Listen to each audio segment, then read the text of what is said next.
संपूर्ति सत्र के अध्यक्ष मनोज जी, मेरी हिंदी चलेगी ना?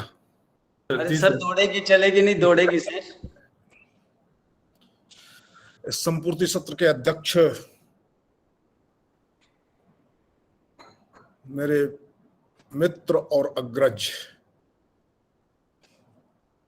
प्रोफेसर टंकेश्वर प्रसाद जी, कुलपति हरियाणा केंद्रीय विश्वविद्यालय, महाराजा गंगा सिंह विश्वविद्यालय बीकानेर के कुलपति सम्मान्य प्रोफेसर बीके सिंह जी,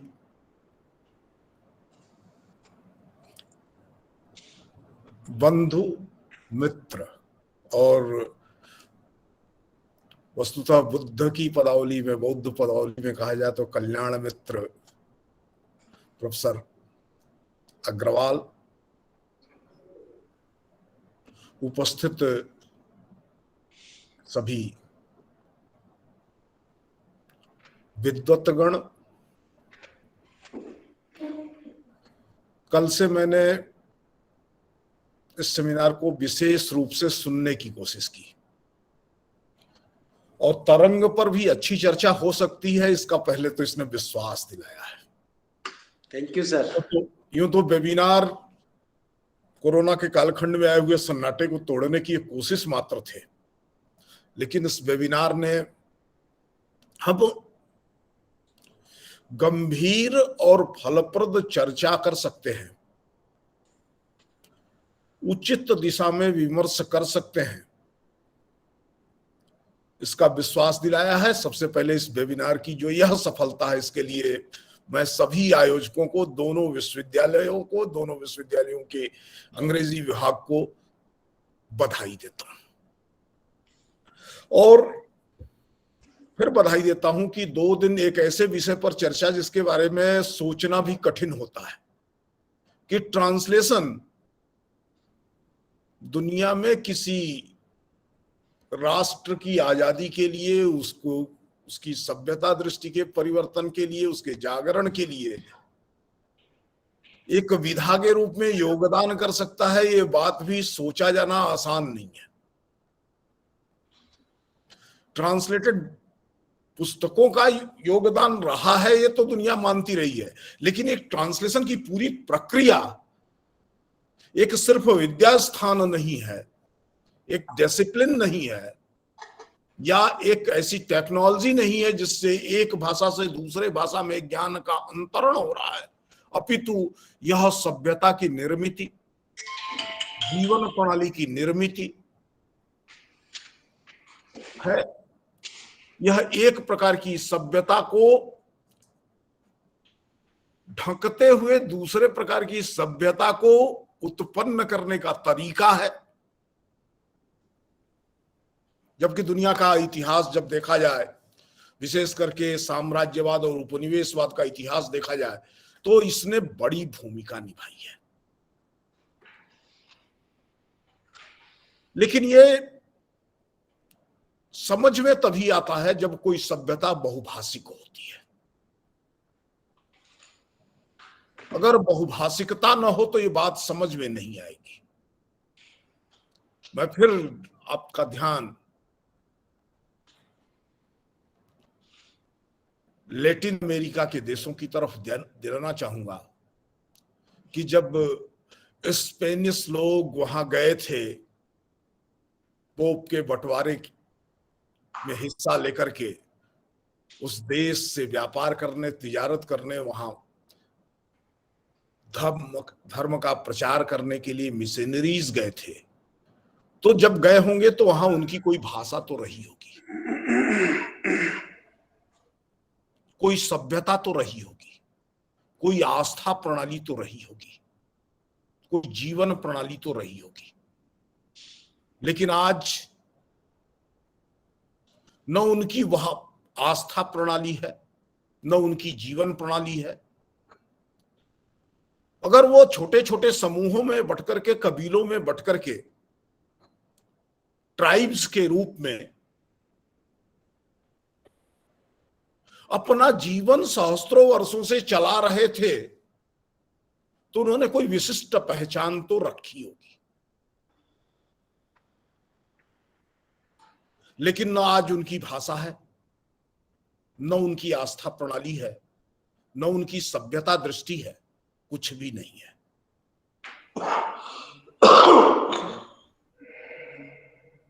दूसरी तरफ हम नॉर्थ अमेरिका को देखते हैं, जो दो टुकड़ों में बटा हुआ सर्फ दिखाई देता है। छोटे छोटे कुछ और देश भी तो हैं, लेकिन वो सिर्फ कनाडा और यूएसए में बटा हुआ दिखाई देता है। एक बड़ा महाद्वीप जिसमें एक लंबा युद्ध चला था अपनी पहचान को बचाने का, जिसे गृह युद्ध का नाम दिया गया, जिसने अपने को, जिस सब देश ने 3 स्थितियों में 200 वर्षों में ही बदला। Society of settlers, society of migrants, और 21वीं शताब्दी का एक दशक बीतते बीतते अपने को एंग्लो प्रोटेस्टेंट वेस्टर्न कल्चर के सिविलाइजेशनल स्वरूप को प्रस्तुत करने वाले, सभ्यता के स्वरूप को प्रस्तुत करने वाले राष्ट्र के रूप में अपनी पहचान बनाई है। वहां भी कुछ भाषाएं रही होंगी, उपासना पंथ रहे होंगे, लेकिन उनके पास भी सिर्फ एक भाषा और एक उपासना पंथ की परिस्थितियां आई हैं। अनुवाद का एक हिस्सा यह है जिसने अनुदित किया एक रूपता को पूरी दुनिया में। यह दुनिया को एक रूपता में अनुदित करने का जो अभियान यूरोप से प्रारंभ हुआ था, यही वास्तविक व्हाइट मैन बर्डन है। सभ्य होने का कोई एक ही तरीका होगा, एक ही नजरिया होगा, और सभ्य बनाने के लिए लाखों लाखों लोगों का कत्ल करना होगा। यह सभ्यता की एक दृष्टि है। अनुवाद के माध्यम से विस्तारित तो हो रहे,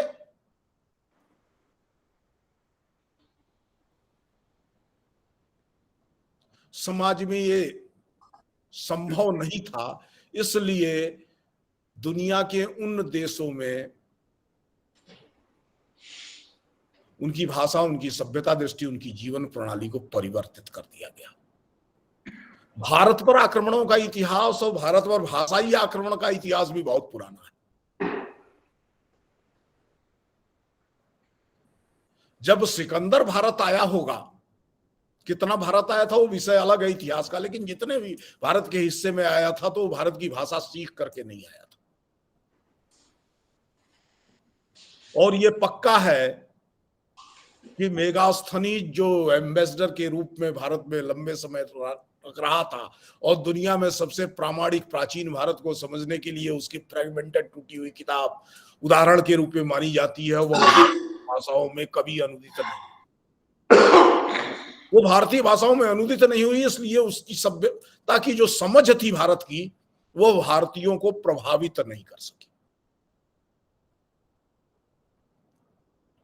11वीं शताब्दी के बाद उत्तर में कश्मीर के रास्ते और पश्चिम में अफगानिस्तान के रास्ते, नकूस के रास्ते भाषा के साथ आक्रमण प्रारंभ हुआ। जो उल्टा चल रहा था, वो शुरुआत कर रहे थे हमारे ग्रंथों के अनुवाद के साथ, और उसको समझ करके उन ग्रंथों के अनुवाद के से बनी हुई अपनी समझ को अपनी सभ्यता दृष्टि के आधार पर आकलित करते हुए राजसत्ता के माध्यम से इस देश को चलाने की कोशिश कर रहे थे। इसलिए हम देखेंगे 1757 से 1767 तक का भारत का एक ट्रांजिशनल फेज है, लेकिन उसके तुरंत बाद ईस्ट इंडिया कंपनी ने 1 लाख रुपए की एक राशि केवल इसलिए निर्धारित की थी कि 2 लोगों को दी जाएगी, वो उन ब्रिटिश ऑफिसर्स को दी जाएगी जो भारतीय भाषाओं को सीखेंगे। विलियम जोन्स उसके फर्स्ट रेसिडेंट है। या उन भारतीय लोगों को दी जाएगी जो कंपनी सरकार को मजबूत करने के लिए ग्रंथों का निर्माण करेंगे, और शब्द कल्पद्रुम उस दृष्टि से बनी हुई पहली रचना है। अब भारत के कोश ग्रंथों के इतिहास की दृष्टि से विचार करें तो किस प्रकार से शब्द कल्पद्रुम भारत की मूल सभ्यता दृष्टि को यूरोप के बरबक्स या यूरोप के समानांतर एक कंपैरेटिव मेथोडोलॉजी में प्रस्तुत करने की कोशिश करता है, ये समझ में आएगी। एक दूसरी तरफ ध्यान में आएगा ये 1770 और उसके बाद का कालखंड, विशेष करके 1857 तक का एक कालखंड एक ऐसा कालखंड है कि यूरोप में तमाम तरह की ऐसी संस्थाएं विकसित हुई जो ओरिएंटोलॉजिस्ट और इंडोलॉजिस्ट लोगों के द्वारा स्थापित की गई थी, और वह भारत को समझना चाहते थे। इसलिए उन्होंने भारतीय ज्ञान परंपरा के विविध विशिष्ट ग्रंथों के अनुवाद प्रारंभ किए। यह 1812-1800, कल मैं चर्चा भी कर चुका था कि यह संपूर्ति को प्राप्त करता है 1812-1813 में, जब विलियम विल्बोर्स बिल प्राप्त होता है, और उसके बाद से स्थितियां बदलती हैं। 1789 से जो योजना प्रारंभ हुई थी पहले भारतीय प्रेस की, भारत में पहले प्राइवेट प्रेस की स्थापना के साथ बाइबिल के ट्रांसलेशंस का, वो विविध प्रकार के क्लासिकल्स के ट्रांसलेशन के अभियान के रूप में परिवर्तित होता है, और यूरोप के साहित्य को भारतीय लोगों के बीच प्रस्तुत किया जा सके। यूरोपीय कथा, यूरोपीय कविता, यूरोपीय नाटक के द्वारा भारतीय लोगों के मन मानस को परिवर्तित किया जा सके, इसका एक अभियान प्रारंभ होता है। उसके बाद का भी किस्सा हम सबको मालूम है। 1835 से लेकर के 1885 तक का कालखंड यदि स्वीकार करते हैं तो ये वो समय है जब भारत के अंदर अंग्रेजी शिक्षा ने पूरी तरह से मजबूती के साथ पांव पसार लिए थे। इसलिए अंग्रेजों के द्वारा स्थापित किंतु भारतीयों के द्वारा संचालित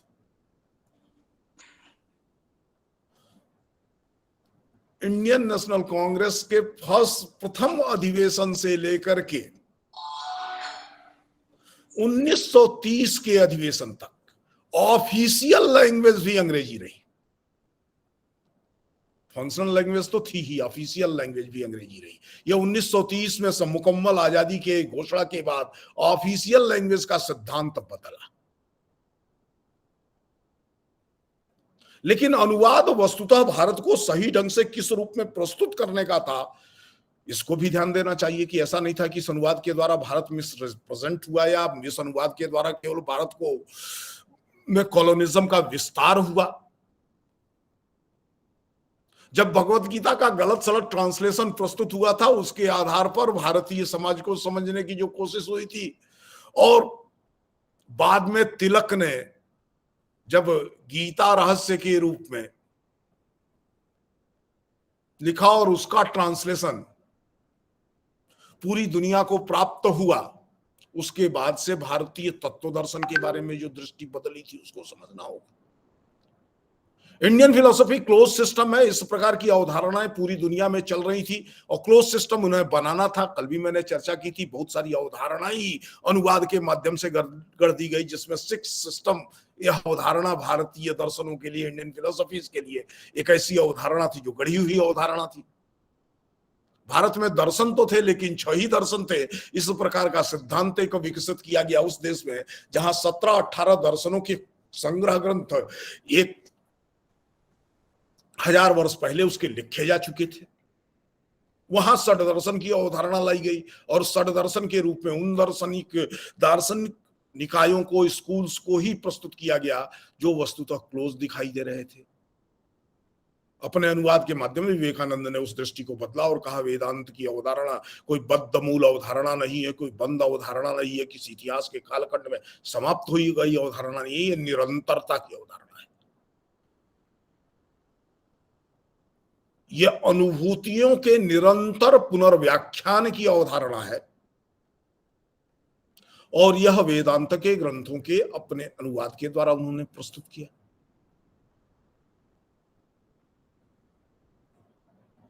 एक तरफ गॉफ सर्वदर्शन संग्रह को ट्रांसलेट करते हुए यूरोप के लोगों को बताने की कोशिश कर रहा है कि भारत में 12-14 प्रकार के दर्शन लिविंग फिलोसफीज हैं सर्वदर्शन संग्रह के माध्यम से, और उसी समय गॉफ भी उसमें काम कर रहा है।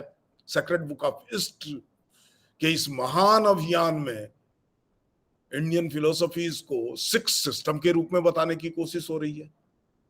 वो किसके लिए हो रही थी? वो तो भारतीयों के लिए हो रही थी। तो ज्ञान दृष्टि को, तत्व दृष्टि को, स्वबोध को बदलने, परिवर्तित करने में तो अनुवादों की भूमिका रही है। तत्व दृष्टि को, स्वबोध को पुनर्स्थापित करने, रिकॉग्नाइज करने, उनका प्रतिविज्ञान करने की दृष्टि से भी अनुवादों का एक महत्वपूर्ण योगदान है।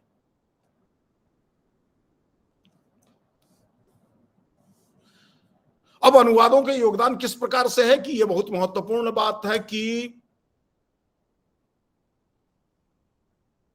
ट्रांसलेशंस ने उनकी तकनीक को बदलने की दृष्टि से क्या क्या भूमिकाएं निभाई हैं। इसका छोटा उदाहरण दूंगा। 1789 में जेंटलमैन मैगजीन में एक आर्टिकल प्रकाशित हुआ, और वो आर्टिकल पूना के उन 2 वैद्यों के बारे में है जो स्किन ग्राफ्टिंग कर रहे हैं।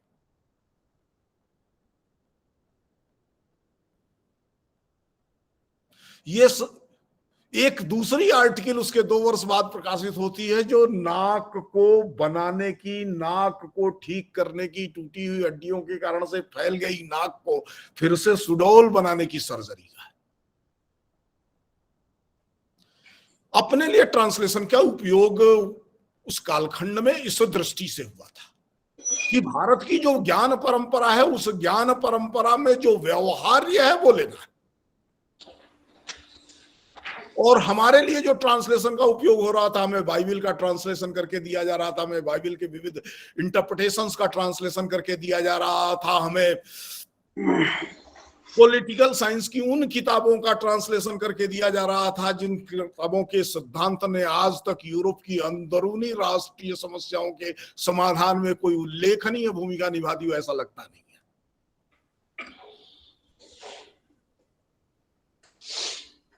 अनुवाद साहित्य का, अनुवाद सृजनात्मक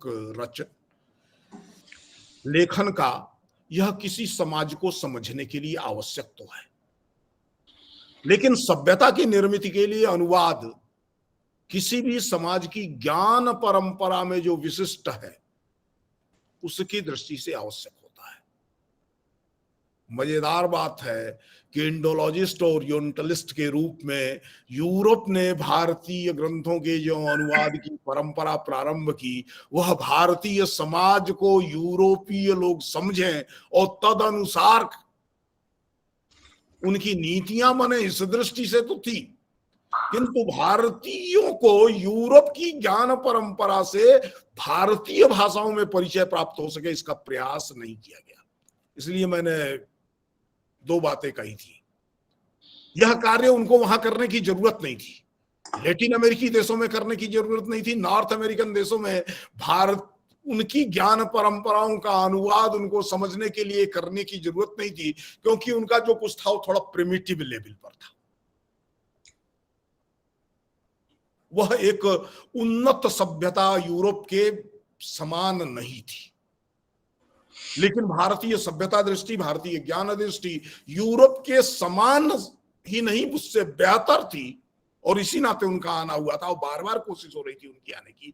इसलिए इस उन्नत सभ्यता के होने के जो कारण हैं, उन कारणों की तलाश उनको थी, और उन कारणों को भोथरा बनाया जा सके, उन कारणों को धारहीन बनाया जा सके, इस दृष्टि से भी प्रयास चल रहे थे। इस बीच भारतीय मनमानस ने, कल भी हमने चर्चा की कि पॉजिटिव साइंस और पॉलिटी के क्षेत्र में बड़ा काम किया, उसको दबाने की भी कोशिश भी हुई, लेकिन हम अनुवाद को अंततः इस मानसिकता में जरूर आ गए कि हमने मान लिया साइंस और टेक्नोलॉजी के लिए अंग्रेजी पर्याप्त भाषा है, उसमें जो अनुदित हो गया है उससे अधिक की जरूरत नहीं है। दुनिया भर का भी जो ज्ञान अनुदित होना है साइंस टेक्नोलॉजी के फील्ड में, सिविलाइजेशनल स्टडीज की फील्ड में, वो अंग्रेजी में ट्रांसलेट करने से हमारा काम हो जाता है। भारतीय भाषाओं में उसके अनुवाद की आवश्यकता नहीं है, यह हमने स्वीकार किया, जिसके कारण से 75 वर्ष बाद भी भारत को स्वबोध का प्रश्न आजादी के मूल कारण के रूप में तलाशना पड़ रहा है। उन सारी चीजों को फिर से तलाशना पड़ रहा है जिनके कारण से हम आजादी के लिए लड़े थे, स्वतंत्रता के लिए लड़े थे, अपनी पहचान के लिए लड़े थे। अनुवाद को भारतीय संदर्भों में विचार किया जाए, पूरी तरह से न सही तो लेकिन काफी हद तक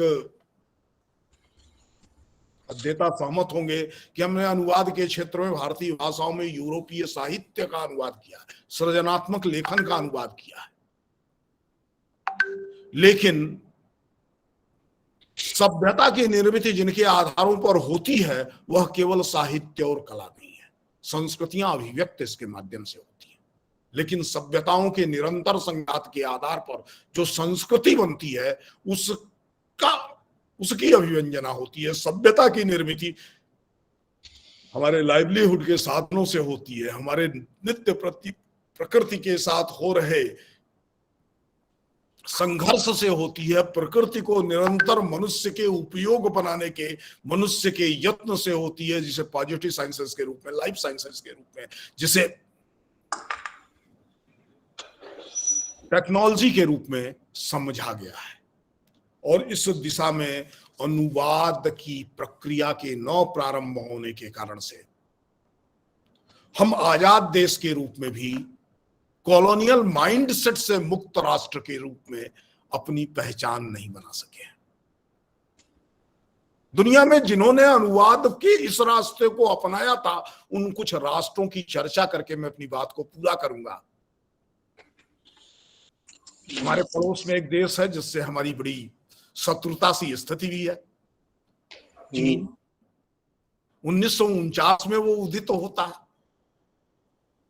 और 20 वर्ष पहले तक वह हमसे कमजोर राष्ट्र के रूप में दुनिया में माना जाता था, लेकिन पिछले 20-25 वर्षों में उन्होंने दुनिया भर से इस प्रकार से अनुवाद का अभियान चलाया कि दुनिया की एक सबसे कठिन भाषा के रूप में जिसकी स्वीकृति है मंडेरियन, वह आर्टिफिशियल इंटेलिजेंस के लिए सबसे अनुकूल भाषा के रूप में पहचानी जाने लगी है।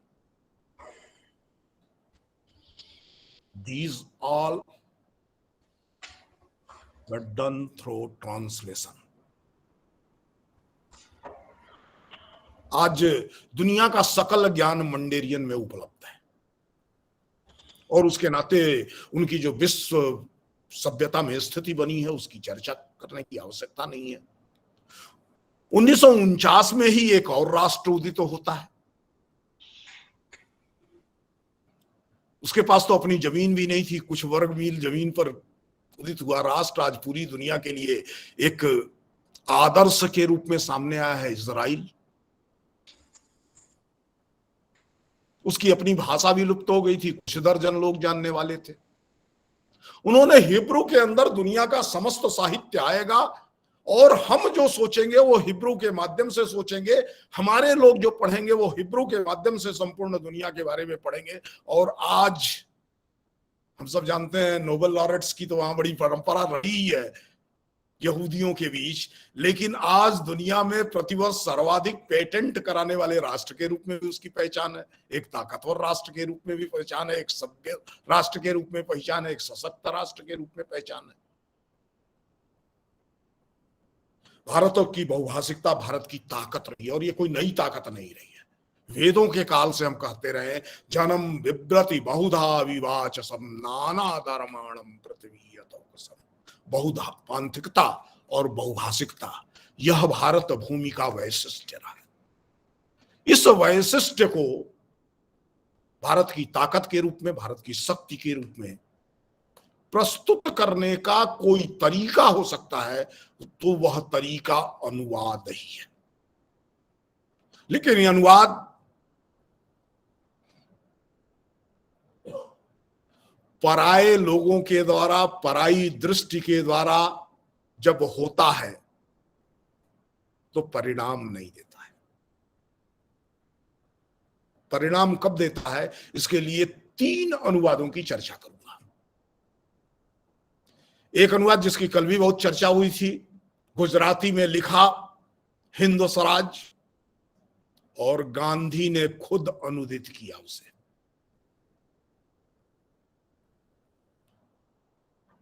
उसने भारत के संदर्भ में दुनिया में परिवर्तन के लिए महत्वपूर्ण भूमिका निभाई। अभी तक साहित्य के क्षेत्र में केवल और केवल एक भारतीय को नोबेल पुरस्कार मिला है, कविंद्र रविंद्र को। उन्होंने गीतांजलि बंगला में लिखी और खुद उसका अंग्रेजी में अनुवाद किया, और गीता रहस्य तिलक का अंग्रेजी और मराठी दोनों तिलक के हाथों संपन्न होगा।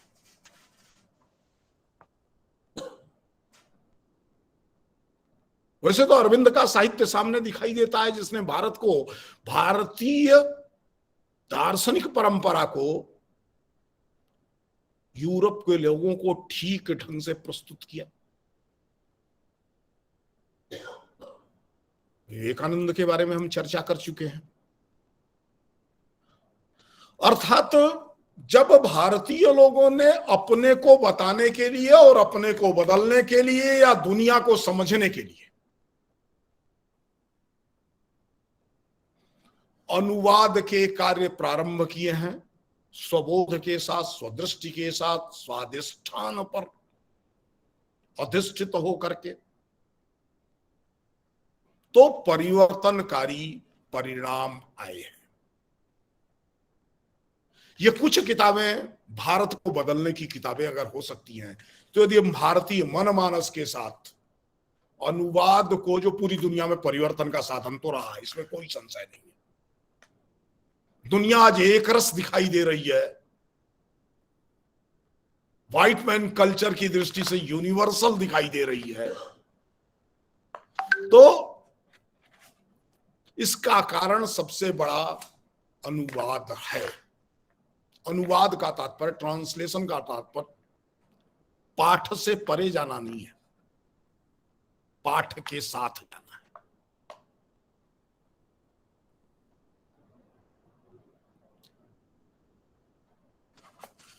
अब पाठ के साथ जाना तभी होगा जब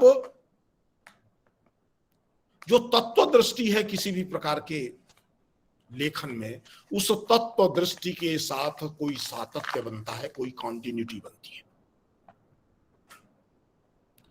केवल शब्द,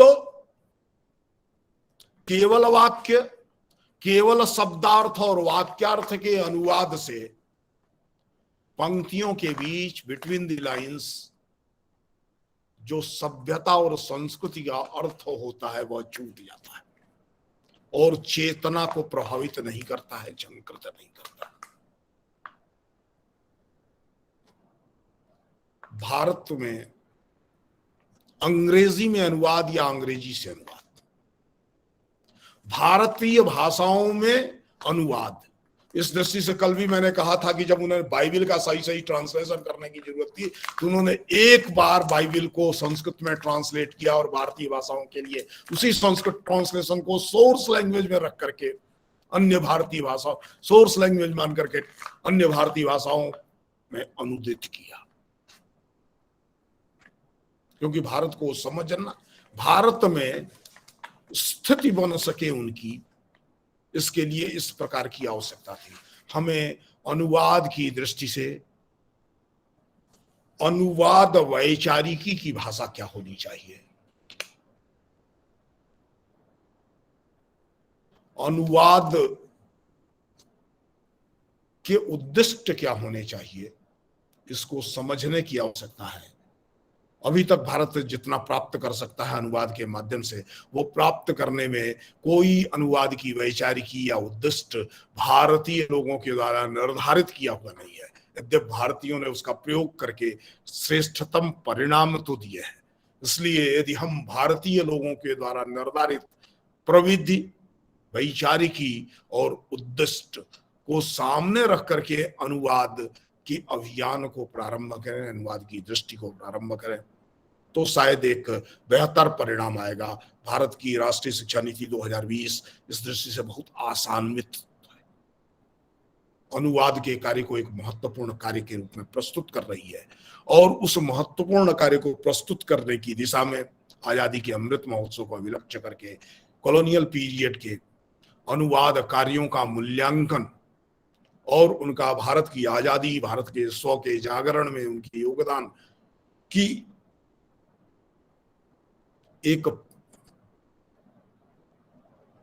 समीक्षा, एक विहंगम अवलोकन और आलोचन करने का जो यह प्रयास हुआ है, निश्चित रूप से यशस्वी होगा, और यह हम सभी अध्येताओं को आगे कुछ करने का स्थान देगा। इस आशा के साथ मैं अपनी बात को पूरा करता हूं। आप सबको बहुत बहुत धन्यवाद।